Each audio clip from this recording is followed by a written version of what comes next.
All right, so welcome back to the Battlefield 4 live stream. I'm Corey Dunn. I'm now joined by Karl Magnus. It's good to have you back. I mean, we had the chance to be able to dive down deep there on day one, right off the bat. I mean, we were able to sit there and expose as much as we could think of, and there's been a lot of acceptance for all the information that you're able to provide. Cool. So definitely a pleasure to have you back on here and kind of answer any of the other questions that we might have.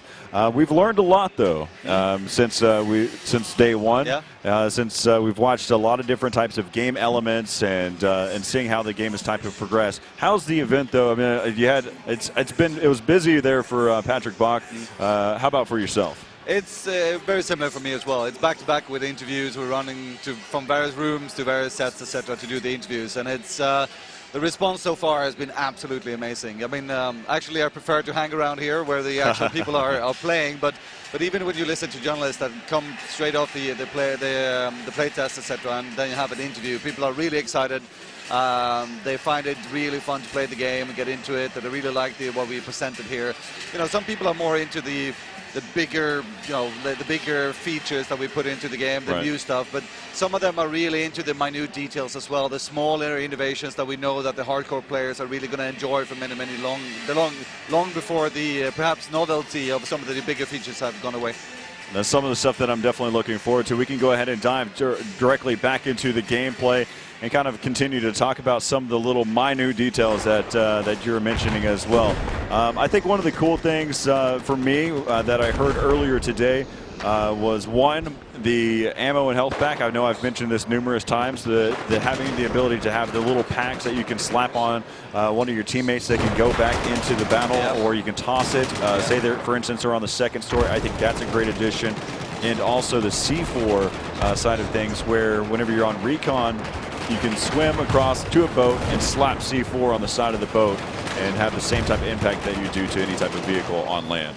Yeah, it's actually something we felt that when you're swimming, and you were swimming in BF3, you were very exposed because you could not fire back, you couldn't do anything. So any kind of one-handed gadget or weapons you could actually use now when you're swimming as well. And you have sprint swim. Yeah, sprint swim. I think that's been a great thing that we coined. First thing that was mentioned. I think the entire community is already attached to the idea. The other big key component is the fact that you can shoot your secondary. That's above and beyond. And one of the cool things that we had the chance to see was a player dove into the water and stayed down. So a lot of people may think, well, you can just dive down for a moment and then you have to pop back up. But what we've seen so far is players actually taking advantage of it and diving down, because again, in Battlefield 3, you were sitting duck. You were exposed, and I think that again is another great addition out there. Yeah. So again, I think there's been a lot of great elements that we've noticed so far throughout the game. Another one that I think that we can kind of talk about too is some of the vehicle animations whenever they become disabled. So there's a post out there saying that there was a flat tire for one of the vehicles, and one of the animations was it had lost a tire, and it was actually that's actually more than I know, but that might be true. Yeah. Again, this goes back to the little minute details that the community picked up. I didn't pick up on it first thing, but I've been watching for it now. No, but the team back home that is working so hard on this title, not just for this title, but for Battlefield as a whole, we have this great idea of attention to detail, and actually the game is starting to get so detailed now that it's hard to just keep up with everything that is happening. Just small things like, a sniper rifle, but now you have rangefinders in there that, these kind of small things that goes into it. And of course we're trying to add these kind of things because it actually makes the game more interesting to play with, not just because of the eye candy factor. So the question that I have then is, how do you balance, because you don't want to get too super realistic with certain elements. You want to kind of keep it a little bit, have an arcadey feel. How do you balance those two? Well, we have a saying in the studio that we're not trying to build a realistic game, but we are trying to build an authentic game. But even before authentic, we're building a fun game. So fun comes before everything else. You can look at the jets, for instance. They do not fly at the same appropriate speed as a jet probably should, because it would never work in the actual game. But that's the kind of you know, that's the kind of conversations you need to do to get this whole Battlefield system to work together. And I think so far we do, you know, everything pretty well. Sometimes you might do something that is too far out there, etc., and then we scale it back and we fix it in post. I think one of my favorite things is watching a tank actually flip. I think that alone is only in Battlefield for sure.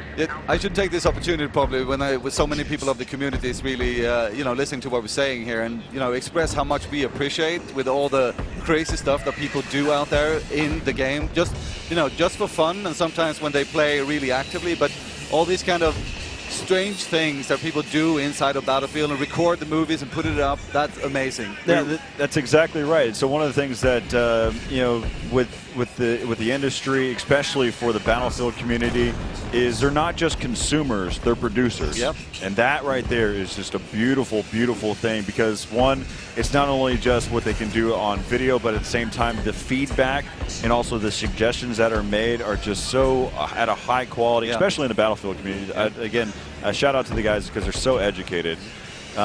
Maybe not everyone knows it, but you probably heard that part of the idea of how we package this product is we say only in Battlefield, like only this is available in Battlefield. And maybe not everyone perhaps see that, but that actually comes from the community created videos. Like when we have seen the huge uptake of these kind of, you know, ideas that people have, and they actually put that into a movie and create it and put it up on the web. That is what the inspiration from that campaign only in Battlefield came from. Right, and if you haven't had the chance, make sure you go to facebook.com/Battlefield. That's where I got all my updates on the only in Battlefield. So I knew way before I even became a part of this whole shoutcasting ability here. So it was great. Again, I cycled through numerous videos after that point. Cool. So as we kind of look at it, we've seen, we talked about the counterattack. I thought that was another great feature that was added into the game. One of the things that was kind of interesting to me, and I honestly don't know the answer because I've played a great deal of just normal gameplay for Battlefield 3, but I've noticed in this game right here, we get, it's a feature that's been here for this demo since we're in pre-alpha right now, but we get to see what it's like to have ammo for hardcore. So in hardcore, where the magazine clip doesn't fully reload itself. So basically what I'm trying to get at, I've tried to explain this numerous times, but whenever you reload, you're dispensing the clip altogether, not the ammo that's there. So as we just, the way that the game has been great though, because what I've noticed is we're not seeing any redundancies in gameplay. It's every time we've watched this map being played, it's been different every single time. And I mean, people that play Battlefield knows this, but I mean, that is part of the core recipe of what we call like the sandbox and the rock, paper, scissors design that has been with Battlefield from the beginning. That is part of the idea that it's not just about building one game mechanic, it's building a system of game mechanics that matches together. So, you know, you always have something to counter the other with. You know, jets might be good against tanks, but, you know, they're vulnerable to something else, etc. And that is part of what the idea of Battlefield is all about. So what is the process that goes into to really balance out tanks or the land battle versus air, and what's the method that goes into play? Well, there's, you know, naturally we have very skilled designers sitting at home thinking about this, and we rely quite heavily as well on just, you know, the experience that people have. But there's one thing that really makes this possible, and that is playing the game over and over and over and over again in the studio. Every day we have playtests where we go in, we take all the fixes that people have done over the the last 24 hours or whatever. We play the game and people give feedback, and the people that are responsible for the various parts of the game then look at their specific features to say, did it work better, worse, etc. You know, how is it turning out? So just to repeat this kind of iterative process of getting feedback in, fixing stuff, testing it, playing it again, these kind of things. That's basically how we get to the well, hopefully the quality that people enjoy when we release the game. Probably one of my favorite parts is inside the elevator and the elevator music as you go up. So there, I mean, again, we've dived down deep into all the different types of elements that is within Battlefield Oh, there's actually a new another point that I just thought of, the squad side. One of the things that I've realized is we don't have, I haven't seen directly a squad sprint, a squad ammo, all those different elements. But if you look in the bottom left side of your screen, I see this bar. Can you explain that for me? This is a feature that we call field upgrade. That is, some people might somewhat recognize from Battlefield 2142, where you have like this system, and basically it means that if you play together as a squad, anything team-related score events actually helps you upgrade your field upgrades. These will then give you various upgrades that, you know, similar to more ammo, more more grenades and these kind of things.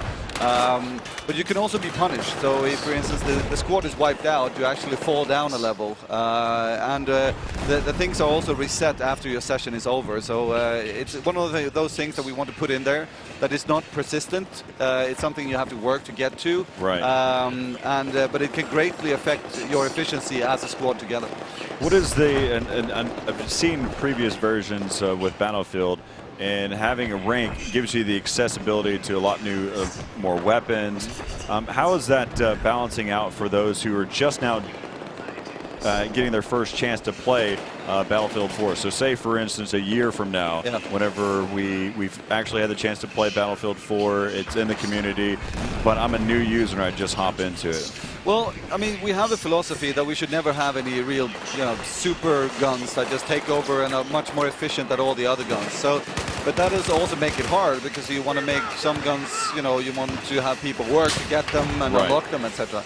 But the way that we work with this and the philosophy is that they have different traits. If you might prefer a specific weapon because of the handling or because of how it actually works, rate of fire, the damage it does, whatever it might be with this core functionality of the actual weapon. So it's much about unlocking the weapons that are out there and then finding your favorite, which you like. And then, of course, you have all the customization that goes with that as well. Right. So you can not only unlock your weapon, but then customize it to to fit your playstyle, basically. I think one of my favorite additions, it may not be the most grand in comparison to others, but is the ability to have attachments for your secondary. Yes. And you don't have to sit there and work towards an unlockable for a pistol with a silencer. You're working for the attachment, and you get that attachment, and you can attach that to various other weapons. So I think that's great. Yeah, so we've just been watching so far while talking about it. So we've got right now we're Alpha 03. What was the idea behind both the amphibious vehicle and also this MRAP? In terms of, is it just built for the fact that it can get you across the map quicker? I guess I'm looking for what its purpose is. Well, I mean, are you talking about the water vehicles? The amphibious vehicle, as well as the that vehicle that we're just with now. The land vehicle as well. Well, I mean, I don't know the exact details that went into the ideas of why they selected those specifically, but I mean, when it comes to the actual vehicles we have on water, we know that as soon as you're out on the water, you are pretty exposed. And speed is definitely something you need to use there to maneuver around.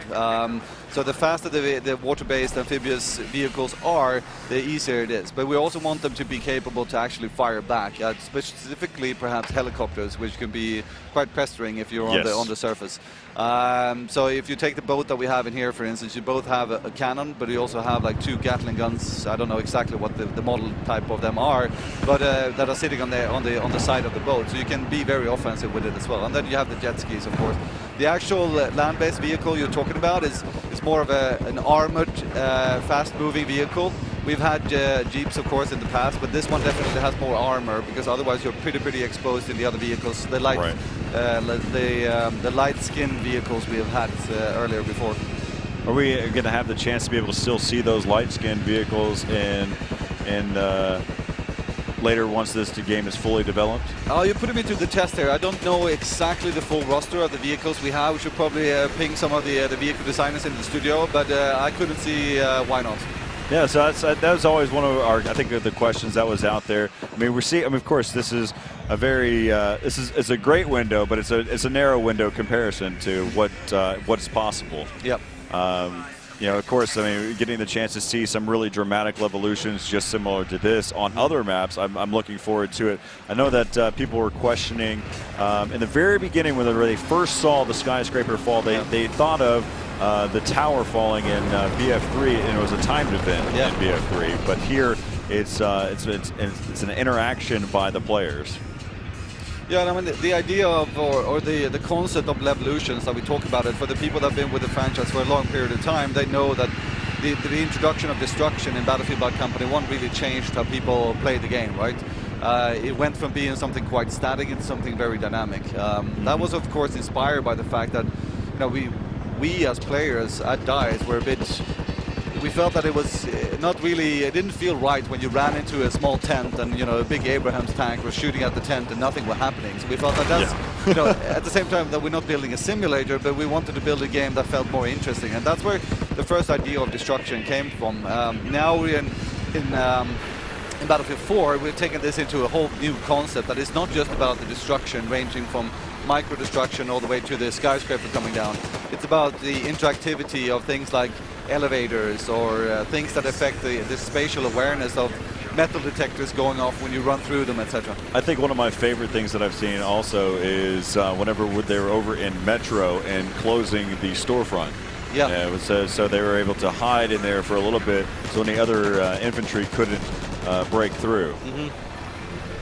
Yeah, but I mean, the team is quite busy. We're trying to figure out more of these kind of small things, because sometimes you don't, you know, we're sitting there looking at it, they might not feel like, oh, an elevator, how interesting is that? But actually, when you think about it from that you're going to be playing this for so many hours and you play it from a tactical point of view, elevators are really interesting, and it's like we should definitely have more of that. Yeah, so one of the key points that I know that I do a lot in Battlefield 3 is I'll hop in a helicopter or find a way to parachute down on top of the building. But if you give me an elevator, I'll take that. Yeah.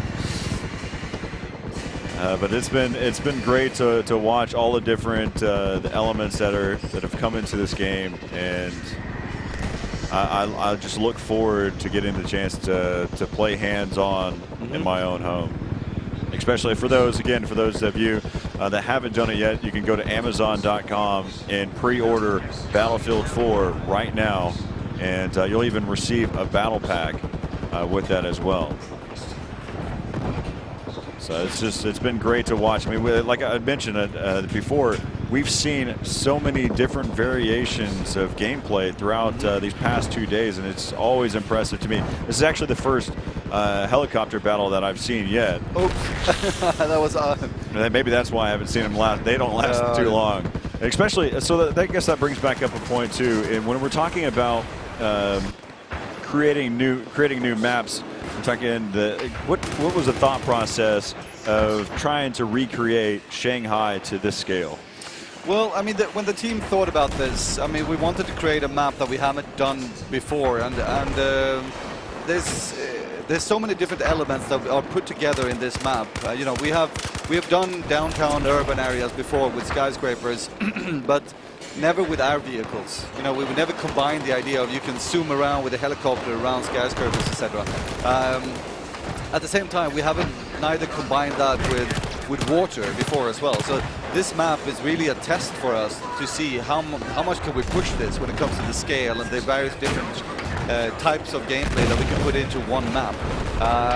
It's been a challenge for the team to get all of this together, but I would say that they were very happy with the results so far, and people really like the map. But it is very, very ambitious from that perspective. So, and not all maps of the game will be like this and contain every element, of course. There will be, you know, maps that are more specifically driven in one direction to the other, etc. But it's also natural for us to choose this map for an event like this, E3, to really show off what we can do. I know that there's been some players that are out there that said I'm from Shanghai, and it looks pretty spot on for the most part. Yeah, we don't try to replicate areas, you know, to the minute detail, but we definitely take a lot of inspiration and use some parts of it which looks very similar. All right, so this is a question that the community is always wondering about. I think it was kind of got sparked a little bit, but I have to ask, are we ever going to see any dinosaurs at any point?